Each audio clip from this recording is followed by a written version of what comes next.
Another quick update. So this is how it should look like.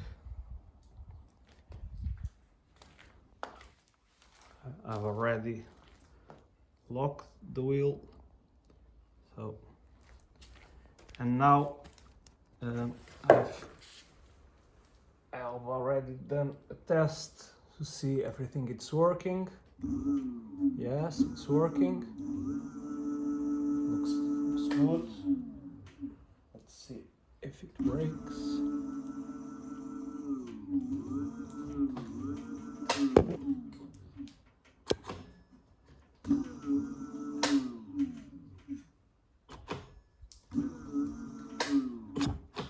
It's breaking. And I still need to place the cables protector, and in a few moments everything will be fully assembled.